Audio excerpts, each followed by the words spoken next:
মহার্ঘ ভাতা নিয়ে বড় ঘোষণা দিলেন অর্থ উপদেষ্টা ডক্টর সালেউদ্দিন আহমেদ। জানান 2025-26 অর্থ বছরের বাজেটে সরকারি কর্মকর্তা কর্মচারীদের জন্য মহার্ঘ ভাতা ঘোষণা করা হবে, তবে এই প্রক্রিয়াটি সম্পন্ন হতে কিছুটা সময় লাগবে।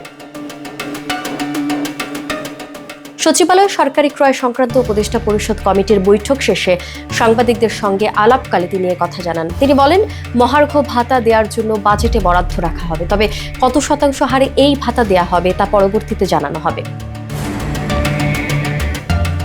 অর্থ উপদেষ্টা আরও জানান, মহার্ঘ ভাতা নির্ধারণের জন্য একটি কমিটিকে দায়িত্ব দেওয়া হয়েছে। এই কমিটি বিষয়টি নিয়ে কাজ করছে এবং তাদের সুপারিশের ভিত্তিতে চূড়ান্ত সিদ্ধান্ত নেওয়া হবে। তিনি বলেন, বাজেটে ওয়ার্কআউট করে দেখি হওয়ার চান্স মোটামুটি রয়েছে।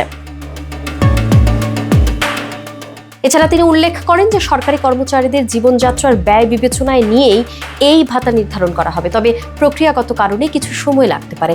এই ঘোষণার মাধ্যমে সরকারি চাকরিজীবীদের দীর্ঘদিনের দাবি পূরণের পথে অগ্রগতি হয়েছে, তবে চূড়ান্ত সিদ্ধান্ত বাস্তবায়নের জন্য আরও কিছু সময় অপেক্ষা করতে হবে।